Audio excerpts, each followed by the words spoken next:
నమస్తే, welcome to our channel. ప్రముఖ ఆధ్యాత్మికవేత్త, ఆస్ట్రాలజర్ ఫణి భాస్కర్ శర్మ గారు ఉన్నారు. వారితో మాట్లాడదాం. నమస్తే సార్. నమస్తే అమ్మా. అయితే ఫిబ్రవరి నెల మాస ఫలితాల్లో భాగంగా ద్వాదశ రాశులకి ఎలా ఉంది అనేది చూస్తున్నామండి. అందులో భాగంగా వృశ్చిక రాశి వారికి ఫిబ్రవరి నెల ఎలా ఉంది చెప్పండి. ఓకే అమ్మా. నమస్తే అమ్మా. శ్రీ గురుభ్యో నమః.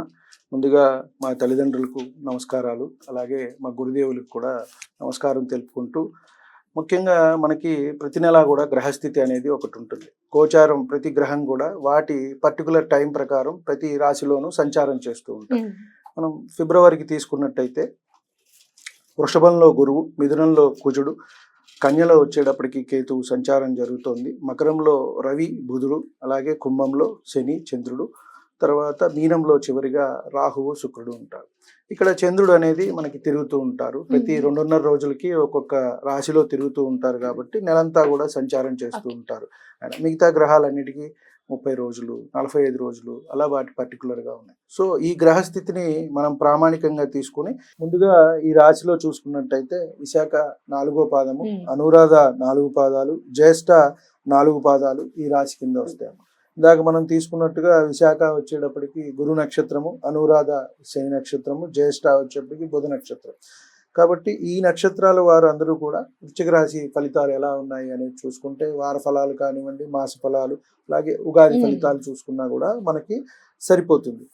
ఇండివిజువల్గా అంటే వారికి ప్రస్తుతం ఏ దశ మహర్దశ నడుస్తున్నది అది వారి వ్యక్తిగత జాతక పరిశీలన చేసుకుంటే date of birth, time of birth, place of birth తెలిసిన వారికి అది నడుస్తూ ఉంటుంది. అంటే మనం ఏ పని చేయొచ్చు, ఏ పని చేయకూడదు, మంచి చెడుల్ని మనం సమన్వయం చేసుకుంటూ తెలుసుకుని ముందుకు వెళ్తే మంచి జరుగుతుంది. ఒకటి మనం ఏంటంటే మనంతా కూడా కర్మ సిద్ధాంతమే. మనం ఏంటంటే గత జన్మ పూర్వ పుణ్య పాప ఫలితాలనే మనం ఈ జన్మలో అనుభవిస్తాం. ఇంకేమన్నా మిగిలి ఉంటే మరు జన్మ కూడా క్యారీ ఫార్వర్డ్ అవుతాయి.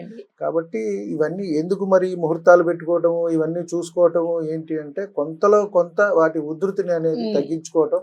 ఆ శుభ సమయం మనం ఇందాక తారాబలం గురించి మాట్లాడుకున్నాం, వారాల గురించి మాట్లాడుకున్నాం, బుధ, గురు, శుక్ర, ఇవి ఏంటి అంటే ఇవి శుభగ్రహాలు కాబట్టి అప్పుడు చేసుకోండి, ఈ తారాబలం ఉన్నప్పుడు చేసుకోండి, ఈ టైంలో చేసుకోండి. కొంత ఆ ఇబ్బందులు, ఆ పనులు కొన్ని మొదలు పెట్టినప్పుడు ఎక్కువగా లేట్ అయిపోతుంటాయి, జాప్యం ఎక్కువ అవుతాయి, కొన్ని మధ్యలోనే అయిపోతాయి, కొన్ని అవ్వవు కూడా. కాబట్టి ఇవి అందరికీ జరుగుతూనే ఉంటాయి. అందుకని ముఖ్యంగా మనం అవి చెప్పటం అమ్మా. వీరికి ఈ రాశికి వచ్చేటప్పటికి వృశ్చిక రాశి వారికి కొంత మిశ్రమ ఫలితాలు అనేవి సూచిస్తున్నాయి. కొంత జాగ్రత్త అవసరము. అంటే గురుబలం ఉన్నప్పటికీ శని కాస్త ఇబ్బంది పెడుతున్నారు చతుర్థంలో ఉండటం వల్ల. వీరు కాస్త రేపు మార్చి 30 తర్వాత వీరు కాస్త ఫ్రీ అవుతారు. అంటే వాహనాలు అవి నడిపేటప్పుడు కొంచెం జాగ్రత్తగా ఉంటాము. అలాగే తల్లికి కొంత అనారోగ్య సూచన కూడా వీరికి సూచిస్తోంది. కాబట్టి తల్లి ఆరోగ్యం అనేది జాగ్రత్తగా చూసుకోవటం అనేది మంచిది. అంటే కొంతమంది ఏంటంటే కొంత రాగానే ఎమ్మటే టెస్టులు చేయించుకోవటం ఏవో చేస్తూ ఉంటారు. ఇంట్లో ఆడవాళ్ళు ఏంటంటే ఎందుకు వచ్చిందిలే ఖర్చు అని చెప్పని వెనకంజ వేస్తూ, అంటే భర్తకు కానీ కొడుకు కానీ ఎందుకు చెవటం అన్నట్టుగా ఉంటారు. కాబట్టి మనమే ప్రత్యేకంగా శ్రద్ధ తీసుకోవాలి ముఖ్యంగా. ఎందుకంటే నేను మా అమ్మగారిని అలా చూశాను, ఆవిడ చెప్పేది కాదు కాబట్టి చాలా ఇబ్బంది పడ్డారు. అందుకని ప్రత్యేకంగా మనమే ఒక ఇంత ఆడవారు, అంటే అది అమ్మైనా అవ్వచ్చు, భార్య అయినా అవ్వచ్చు, చెల్లి అయినా, మన పిల్లలైనా. కాబట్టి మనం ఆ జాగ్రత్త తీసుకోవటం అనేది మంచిది. కాబట్టి తల్లికి కాస్త అనారోగ్య సూచన అనేది వీరికి సూచిస్తుంది.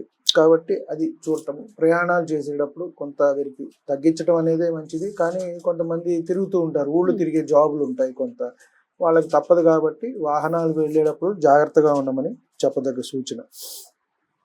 సంతానం లేని వారికి కూడా వీరికి బాగుంటుందమ్మా. ఇప్పుడు అవకాశం ఉంది మంచిగా. అలాగే వివాహం కాని వారికి వివాహం అవుతుంది. ఉద్యోగము ఏదైనా పెండింగ్లో ఉంది, మనకి రిజల్ట్ రాలేదండి, 4-5 ఇంటర్వ్యూలు చేసాము, పెండింగ్ ఉంది, ఇంకా ఏం చెప్పట్లేదు అంటారు.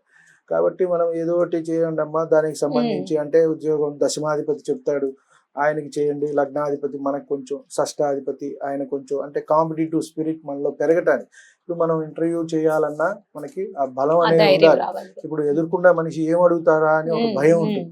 కాబట్టి అవన్నిటికీ మనం చూసి చెప్తాము వారికి. అలాగే కాస్త వీరికి అలాంటివి లేవు కాబట్టి ఇప్పుడు మంచి బలంగానే ఉంది. కొత్త ఇంటర్వ్యూలకి వెళ్తే కనుక వీరికి సిద్ధిస్తుంది. అలాగే వ్యాపారస్తులకి అది కూడా బాగుంది. వ్యవసాయదారులు కూడా 1 పంట 2 పంటలు వేస్తూ ఉంటారు, వారికి కూడా మంచిగా ఉంది. కాబట్టి వీరికి కాస్త శని వల్లే కొంచెం పనులు ఏంటంటే డిలే అవటం జరుగుతుంది, కానీ గురుబలం అయితే ఉంది మనకి. మళ్ళీ ఈ 2-3 నెలలు చూసుకున్నట్టయితే వీరికి బాగానే ఉంటుంది. మ్మ్. ఫిబ్రవరి, మార్చి, ఏప్రిల్, మే వరకు. మేలో మళ్ళీ మనకి గురువు మారుతున్నారు కాబట్టి అప్పటి వరకు పర్వాలేదు. కొత్తగా ఎవరైనా ఏదైనా వ్యాపారాలు మొదలు పెట్టాలి, ఏదైనా స్టార్టప్స్ కానివ్వండి, కొంతమంది మొదలు పెడుతూ ఉంటారు. కొంతమంది ఏదైనా మేము కొత్తగా సినిమాలు ఏమన్నా మ్మ్. తీస్తామంటారు, కొత్తగా కంపెనీస్ మొదలు పెడుతూ ఉంటారు. ఇలాంటి వారికి ఇప్పుడు ఏప్రిల్ వరకు గురుబలం ఉంది, వారు శుభ్రంగా కూడా చేసుకోవచ్చు.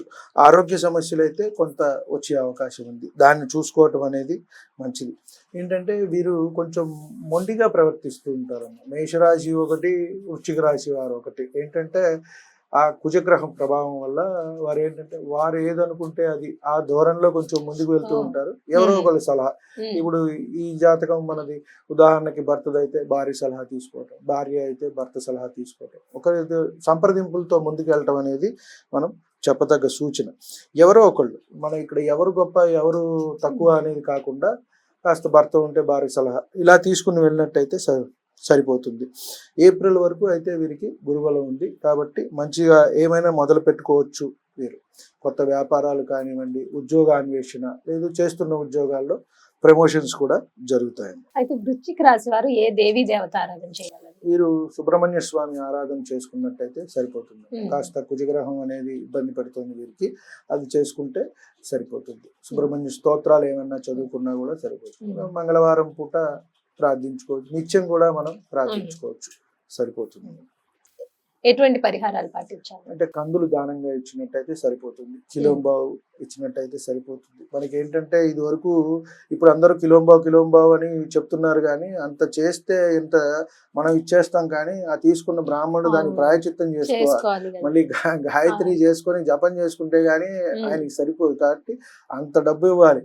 ఇప్పుడు మనం ఎందువల్ల అంటే అదే పని చేసుకుంటూ ఉంటే వారికి కూడా భుక్తి కావాలిగా, కాబట్టి అది చెప్పడం అయిపోయింది. ఎంతో కొంత తమ శక్తి కొద్ది కొన్ని కందులు దానంగా ఇవ్వటం, లేదు మనం కూడా తీసుకోవటం కూడా మంచిది, శుభ్రంగా తీసుకోవచ్చు.